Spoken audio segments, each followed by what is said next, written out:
Tyrese Maxey has been putting up really good numbers alongside James Harden this season, averaging 19.7 points, 3 rebounds, and 3.3 assists when they've played together so far.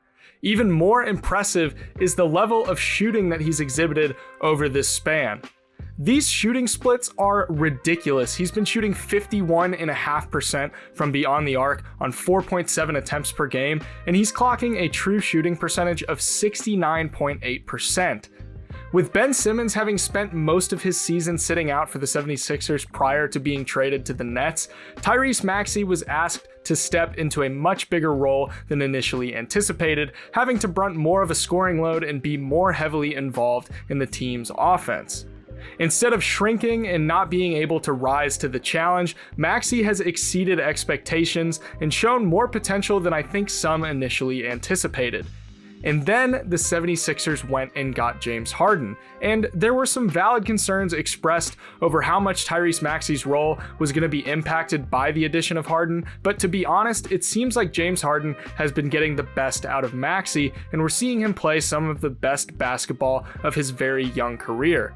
I want to talk about the second-year leap that we're seeing from Maxey and what I think he's capable of going forward.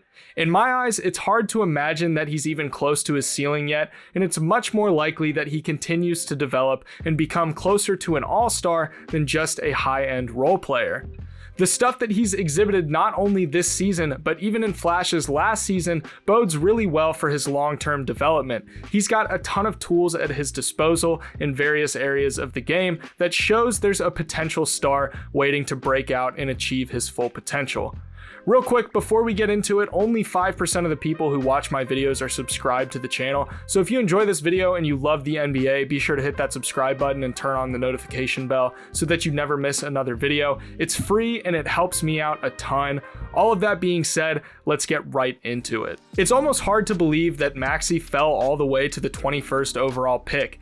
His rookie year wasn't really anything extraordinary, but this year we've seen what he's really capable of in an increased role. The first big area of improvement that I want to talk about is how much he's improved as a three-point shooter from his rookie season. He went from shooting only 30.1% from beyond the arc in his rookie year to now shooting a really impressive 41.2% from three. In fact, he's one of the best three-point shooters from his draft class. He doesn't have quite the volume that some of his peers have, but there have been some very noticeable improvements in his ability to knock down different types of three-point shots. He's efficient on every type of three-pointer. Here's a look at the breakdown of his three-point shooting and the efficiency from these different types of shots. The only three-point shot that he's shooting under 40% on is on above the break three-point shots, and even still, he's hitting those at a 36.2% clip. The thing that's really impressing me is the development of his pull-up three-point game. He's gotten really good at coming off of screens on the perimeter and just immediately getting into his shot. When you pair this newfound three-point shooting ability with his already really impressive slashing ability, you've got a really terrifying scoring threat. Last year, he wasn't really a threat from three-point range, so teams didn't need to honor him and they could mainly just game plan for his finishing ability and him going at the rim.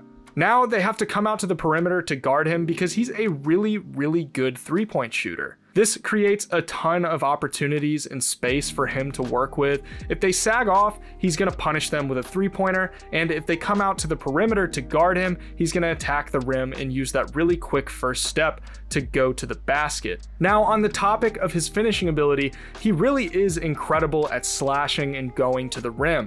He's been the second best finisher behind only Anthony Edwards from their draft class so far. Over 60% on the volume that he's attempting them is really, really promising, particularly for a guy who was so highly touted as a slasher who had the ability to get to the rim. Like I said earlier, this holds so much value when you pair it with his three-point shooting. Maxey becoming a multi-level scorer is going to do so much for opening up his game and allowing him to really leverage that scoring ability that we've seen from him.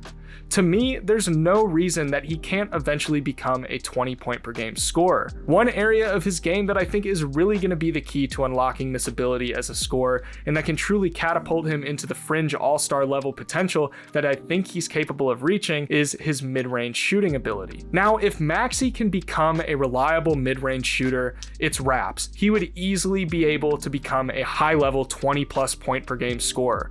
Right now, he's shooting 41% from the mid-range, which isn't great, but for his age, that's definitely not bad.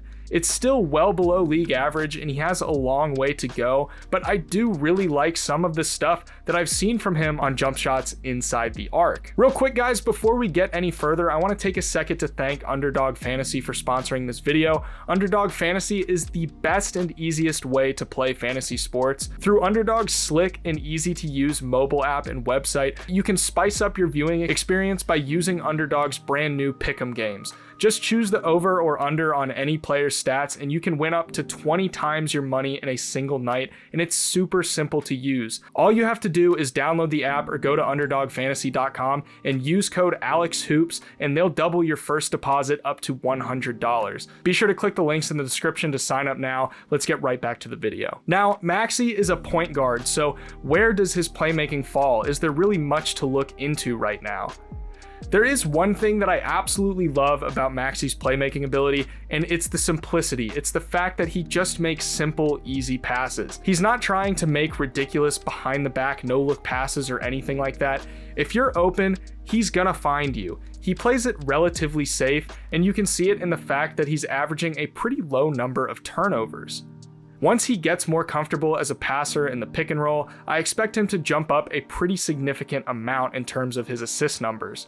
When you've got the unbelievable slashing ability that he has, adding a solid playmaking game to your arsenal can do wonders for opening up the game, and it's something that I expect Maxey to do over the course of the next season. That's really all that he needs to add to his game for me to be certain that he can be an all-star caliber player.